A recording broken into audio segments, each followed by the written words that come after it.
Now, are you ready? As we are ready now. Okay. Are you ready? For the last 15 years or so, the Kamba nation has been misled by a single individual who has, just like Raila Odinga, been working on his own or for his own benefit. And that is his family and bringing forth no development at all. The Kamba nation has taken a new political path, and we shall work with the government, ignoring any person who purports to represent us in the demos. You can clearly see that in the last demos, the single individual has been participating alone. We refuse to be included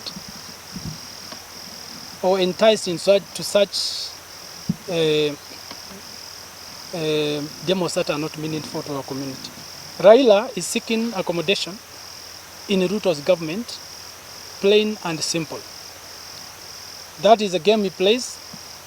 He did an NDP KANU merger and became the Secretary General of KANU and the Minister of Energy under Moi regime. Moi did not endorse him in 2002.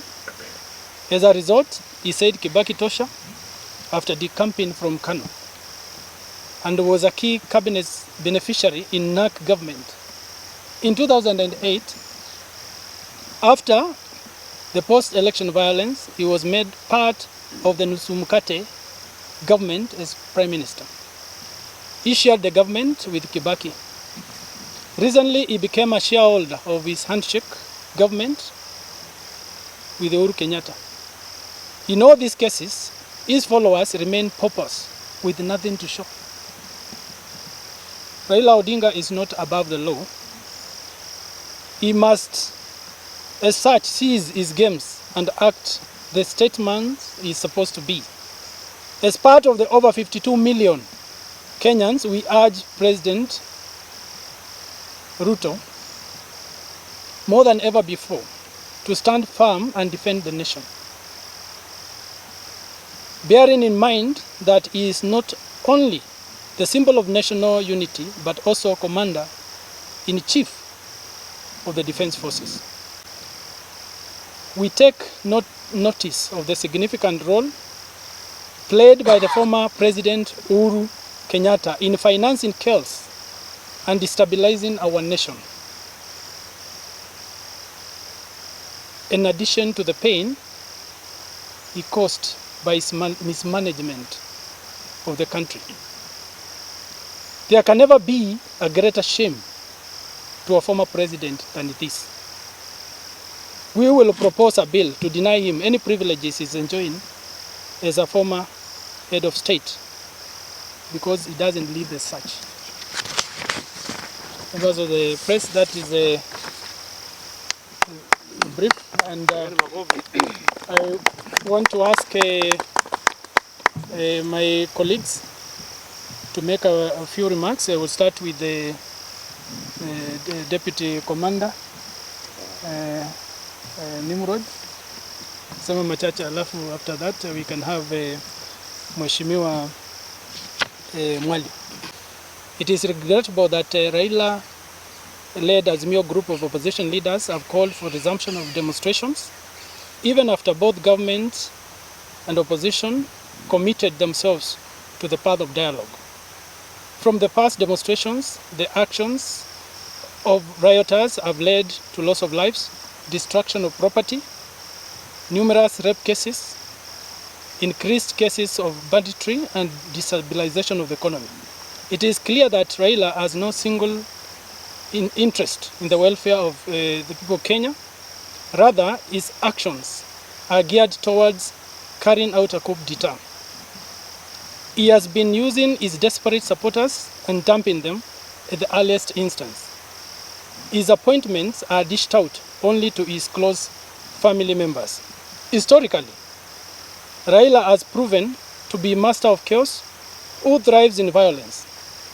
He has been engaging goons and bandits in his demonstrations and causing unbearable pain and losses to the areas he takes his demos.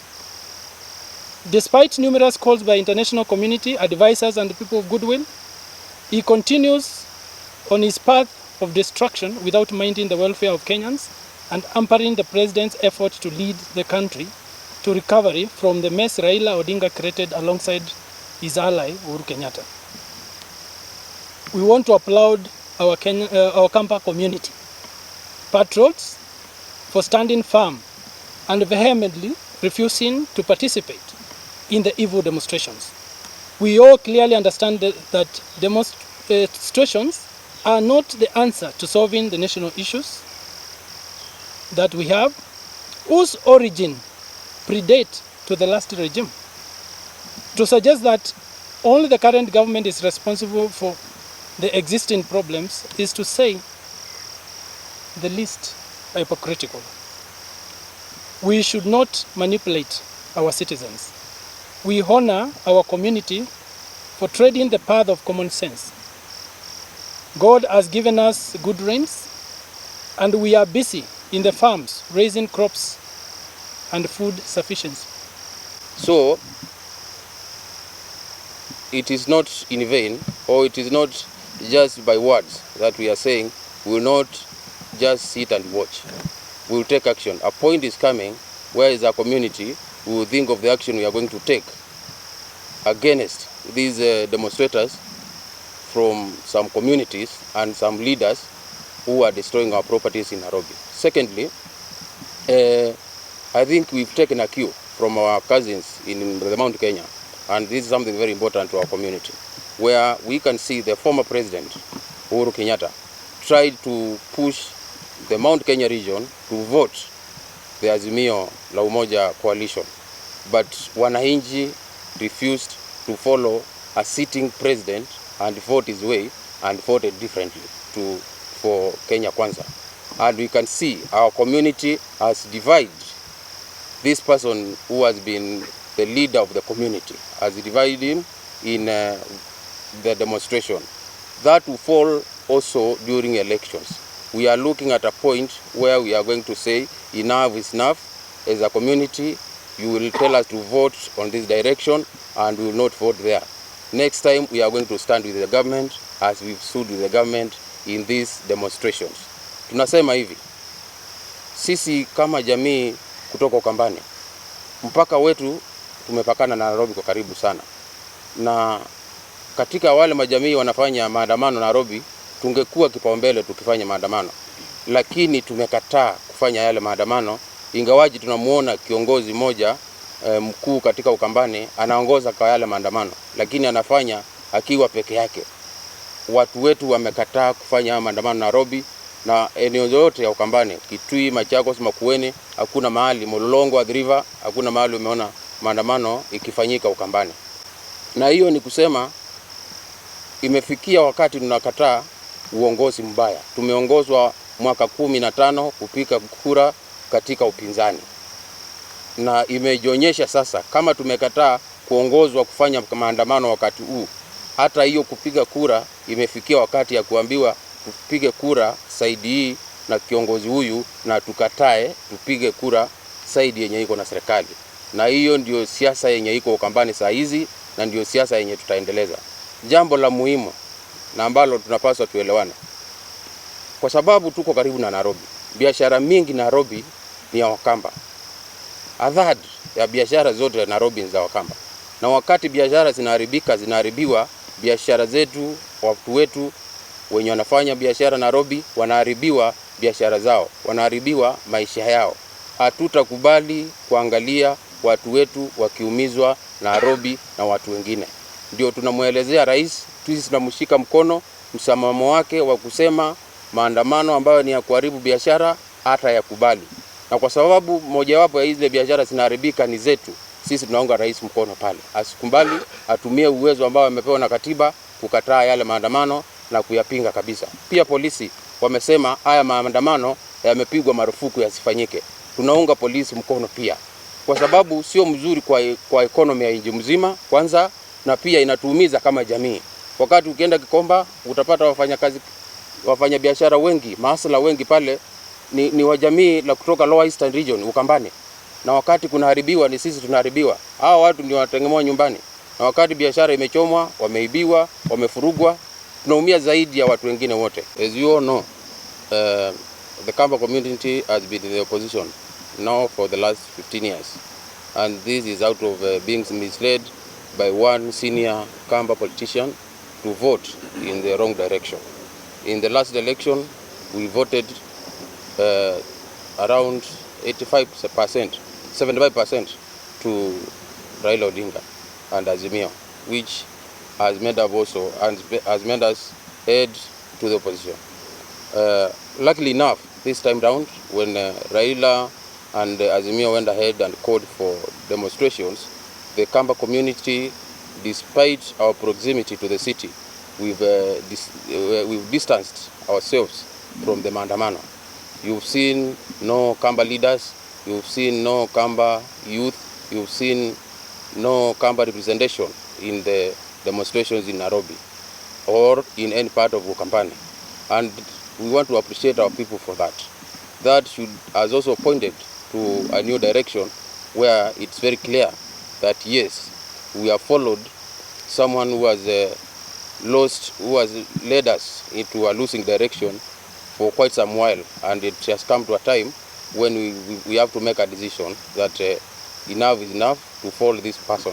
And it has been evident in this demonstration that except this senior leader from Ukambani, no other leader, no other part of the region, of the Lower Eastern region, that is involved in demonstrations. That's to say that we don't support the demonstrations at all, and also owing to our proximity to the city, we are part of the larger communities doing businesses in Nairobi city. When you go to the CBD, when you go to Kamba, when you go to Madare, when you go to all these areas where we have hustlers doing their daily businesses, the Kamba community is more or less of a third of the business people in Nairobi.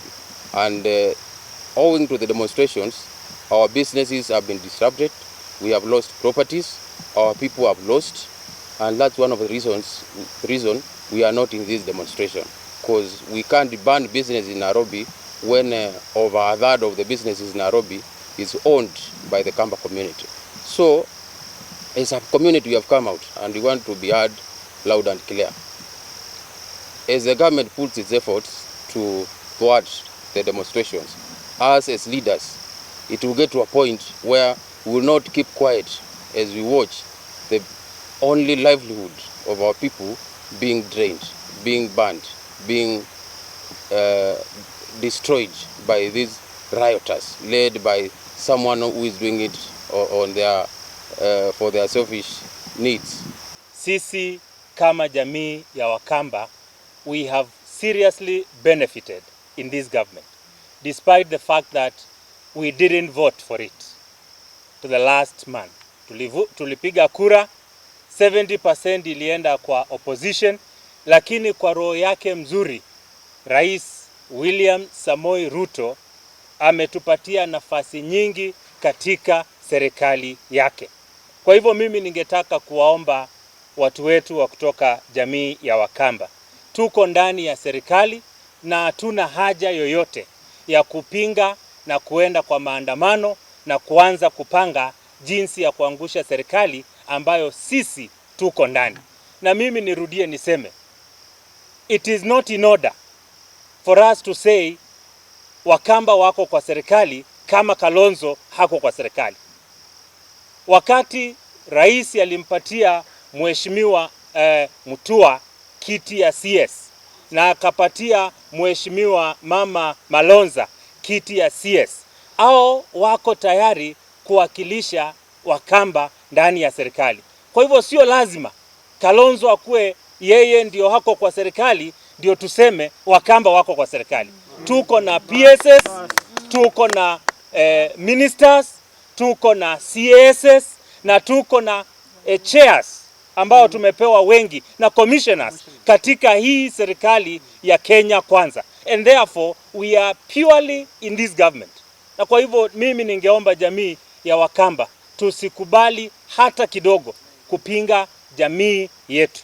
Na sasa tuko katika harakati ya kutengeneza maendeleo na hatuna haja ya kupanga maandamano. Kwa hivyo tuko well represented na maendeleo ya Wakamba itafika. Yangu ni hayo, tusikubali kwenda kwa maandamano. Mimi nimesimama hapo kama mama kiongozi anatoka Ukambani. Na sisi siku ya leo tunataka tuambie Raila Odinga amesapotiwa sana na Wakamba. Na sisi tunajiuliza kitu moja. Raila Odinga anasema alimbiwa kura. Na akiwa amembiwa kura, tunajua tarehe 9 mwezi wa 10. Hakuna Mkamba alikuwa anaitisha kiti ya national. Ilikuwa yeye na Martha Karua walikuwa wanaitisha. Sasa mambo ya kusema amembiwa kura ati safa ifunguliwe, safa si kama classroom. Anasema aende ifunguliwe. Raila Odinga alipeleka shida zake kwa Supreme Court na akapatiwa matokeo. Na kama hajatosha anataka kutisha kiongozi wa Kenya ule ni William Samuel RUTO. Anataka kuandamana kwa sababu anataka nusu mkate. Sisi kama Wakamba tunasema kuna kitu inaitwa nusu mkate. Kama anataka nusu mkate aende akule nyumbani hiyo nusu mkate. Hakuna nusu mkate atakuja kupatiwa kwa sababu hakuna kitu amefanya. Hakutupatia kiti. Deputy president alikuwa huko Mount Kenya. Aenda akakula nusu mkate huko Mount Kenya. Sisi hatuna nafasi hiyo. Ya pili ni hii. Kina mama wa Ukambani tunajua sufuria ni ya kupika chakula. Na ukimaliza unaweka stock. Si ya kutembea huko wakitangatanga huko nje na kuna corona. Kwa hivyo sisi Wakamba tunasema hata kina mama hakuna pale tutademonstrate na sisi tumesimama kidede, hakuna Mkamba yote ataenda kwa street. Wewe tembea mzee. Ukichoka utaenda kupumzika. Asanteni.